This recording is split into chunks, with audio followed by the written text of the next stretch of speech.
Mutual fund investments are subject to market risks. Read all scheme related documents carefully. Mutual फंडमध्ये 20 किंवा 30 वर्ष का थांबलं पाहिजे? कंपाऊंडिंगची सुरुवात नक्की कधी होते? शेवटची जी 1-2 वर्ष असतात, 3 वर्ष असतात, ते का क्रुशियल ठरतात वेल्थ क्रिएट करण्यासाठी? याच्याविषयीचा हा व्हिडिओ आहे. जर तुम्ही म्युच्युअल फंडमध्ये इन्व्हेस्टमेंट करताय किंवा करणार आहात तर तुम्ही हा व्हिडिओ नक्की पहा.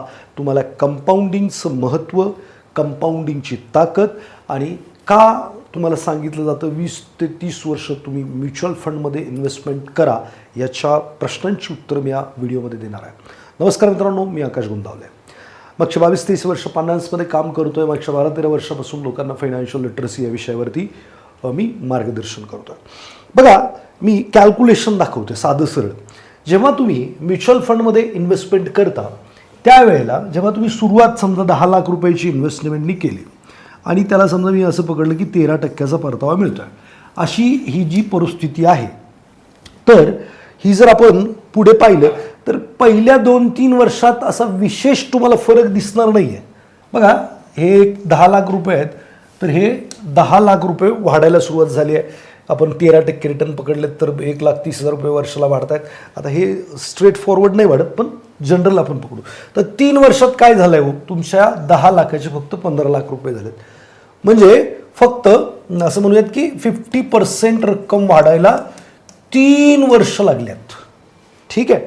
पण जर तुम्ही पुढे असंच गेलात तर आपण 10व्या वर्षी जेव्हा पोहोचतो, 7व्या वर्षी जर कंपॅरिझन केलं तर 7व्या वर्षीचं कंपॅरिझन अशा पद्धतीने की तुमचे पैसे साधारणपणे 2.3 टाइम्स वाढलेत. ठीक आहे. आणि 2.3 टाइम्स वाढलेत आणि 7व्या वर्षी 23 लाख आहेत आणि हेच जर 10व्या वर्षी गेलात तर इथं 33 लाख आहे.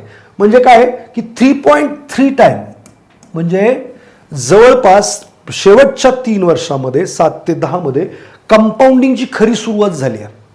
म्हणजे या 3 वर्षात 10 लाख रुपये वाढलेत, जिथं पहिल्या 3 वर्षामध्ये फक्त 4 लाख किंवा 4.5 लाख रुपये वाढले होते. आता इथं डबल वाढायला सुरुवात झाली आहे. ठीक आहे.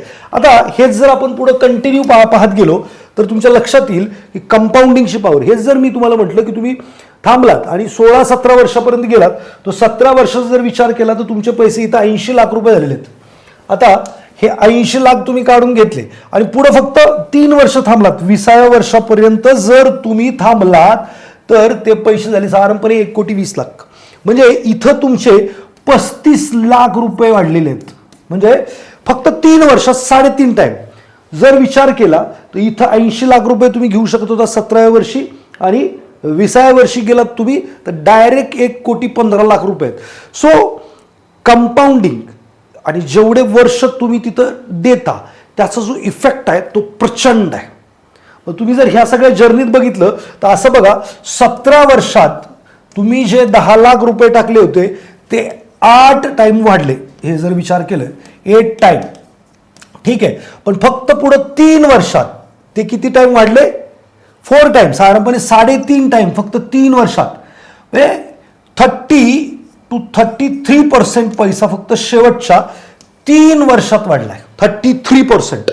3 हिस्से होतात डायरेक्टली. 17 वर्षात जेवढं वाढलं ते 2 टाइम वाढलं आणि 1 टाइम फक्त शेवटच्या 3 वर्षात वाढलं. ही कंपाऊंडिंगची ताकद आहे. आता आपल्याला काय वाटतं की नाही, काय फरक पडतो? खरी कंपाऊंडिंग तर 10व्या वर्षापासून सुरू होते. आणि जर तुम्ही ते कंपाऊंडिंगची खरी ताकद बघायची किंवा पॉवर बघायची आहे, पुढे जर तुम्ही असंच 30व्या वर्षाकडे गेलात आणि त्याचं जर कंपॅरिझन केलं तर शेवटच्या 1-2 वर्षातच पैसे एवढे जोरदार पद्धतीने वाढतील की तुम्ही विचार पण नाही करू शकत. आता हे 30 इयर्सचं उदाहरण मी इथं घेतलंय तर इथं 4 कोटी रुपये आहेत. 30व्या वर्षी 4 कोटी रुपये आहेत. याच्या अगोदर जर तुम्ही पाहिलं तर 25 वर्षात किती पैसे वाढले बुवा, तर हे तुमचं 25व्या वर्ष आहे. राईट. तर 25व्या वर्षी तुमचे पैसे होते 2,12,00,000 रुपये. म्हणजे साधारणपणे 25 वर्षात तुमचे पैसे 21 टाइम झालेत. पण तिथून पुढे फक्त 5 वर्षात तुमचे पैसे 40 टाइम म्हणजे 19 टाइम जास्त वाढलेत. शेवटच्या 5 वर्षात 19 times.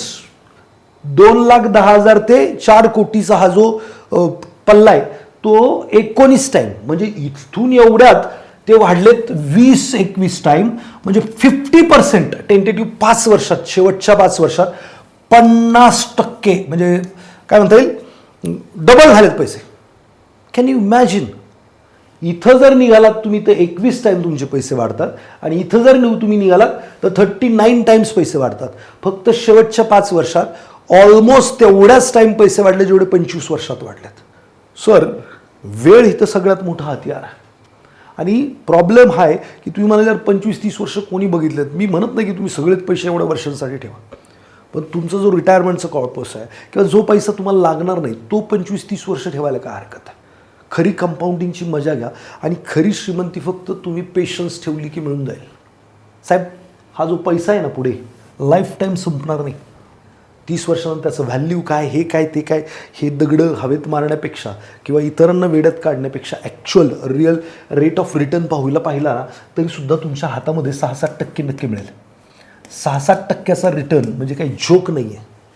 Real rate of return म्हणजे काय असतं की तुम्हाला जे इंटरेस्ट मिळाला मायनस करायचं इन्फ्लेशन, राहिलेली जी रक्कम असते रिटर्न्स असतात त्याला रिअल रेट ऑफ रिटर्न म्हणतात.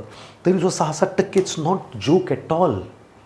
हे बघा, श्रीमंत होणं गरीब होणं आपल्या हातात आहे, पण आपण हे ताकद न ओळखता काम करतोय ना ते फार चुकीचं करतोय. म्हणतो 2,000ची 5,000ची SIP एवढी वर्ष ठेवायला काय हरकत आहे. तुम्हाला SIPचं 10 लाख रुपये सोडून द्या.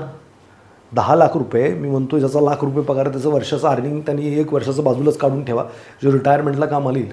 साहेब, ही फार मोठी रक्कम आहे. जरी त्या 30 वर्षाचा जरी मी विचार केला तरीसुद्धा मोठी रक्कम आहे.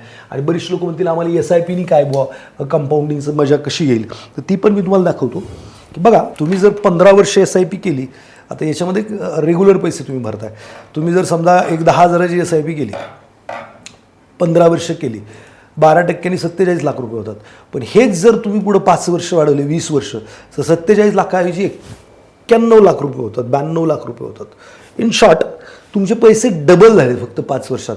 पुढे तुम्ही फक्त अजून 5 वर्ष जर शांतीनं बसलात तर 1,70,00,000 होतात. 92 वरून 80 लाख रुपये वाढले. आणि हे कंपाऊंडिंगची पॉवर आपण लक्षात घेत नाही. आपल्याला काय करतात, जुम्मा लोक येतात. आता इथं बघा, 25 ते 30च्या काळात जर तुम्ही विचार करा तर 1,30,00,000 रुपये वाढलेत शेवटच्या 5 वर्षात. जुम्मा लोक येतात, 4-5 वर्ष मजेने 2-3 वर्ष SIP करतात.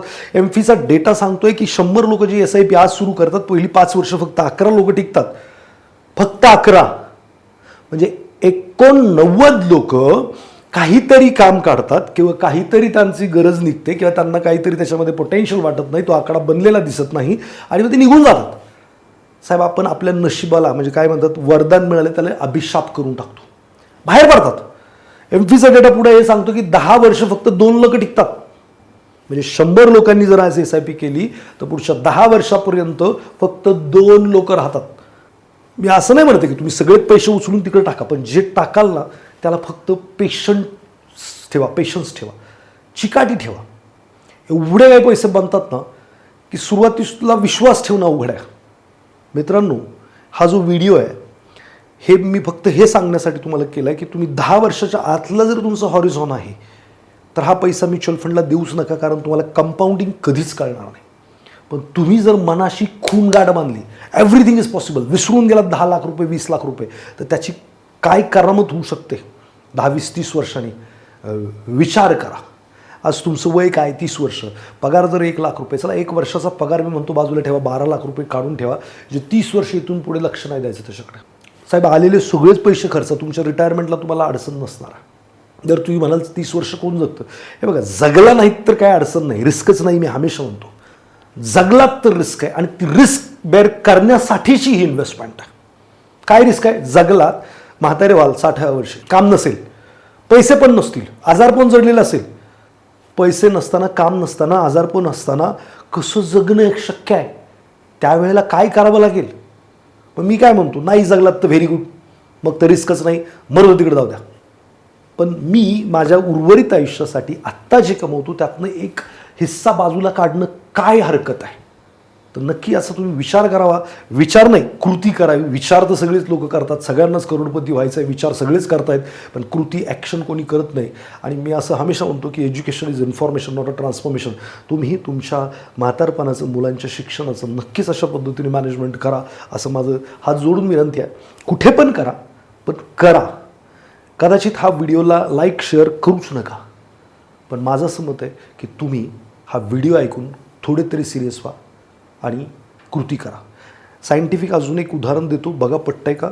सायन्सचा एक रिपोर्ट असं सांगतो आहे की मेडिकल सायन्स एवढं ग्रोथ करत आहे की आत्ता जे 40च्या आतली लोक आहेत ते 50% लोक, 60% लोक, समथिंग 60% लोक 100+ जगतील.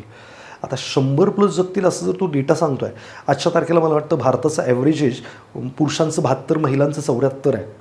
आणि आपण जर 40च्या आतमध्ये असाल आणि तुम्ही जर 100 वर्ष जगणार आहात तर 60व्या वर्षापर्यंत काम कराल, 70व्या वर्षापर्यंत काम कराल, पण त्या पुढचं आयुष्य तुम्हाला जगायचं आहे आणि ते 20-30 वर्षाचं आयुष्य आहे. आणि त्यावेळेला कमवत नसणार आहात, शरीरही साथ देत नसेल कदाचित. आणि असं पण म्हटलं जाईल तुमची जी काही पाऊस आहे, नवरा किंवा बायको तुमच्यावर नसणार आहे शेवटचे 25-30 वर्ष. It's quite difficult. किती खरं किती खोटं हा भाग नाहीच आहे. भाग हा आहे की आपण आपल्या उर्वरित आयुष्यासाठी, आपल्या भविष्यासाठी नक्कीच जागरूक होणं गरजेचं आहे. आणि हा माझा प्रयत्न आहे. तुम्हाला आवडला असेल तर नक्कीच मला कमेंटमध्ये सांगा की यस. Thank you very much.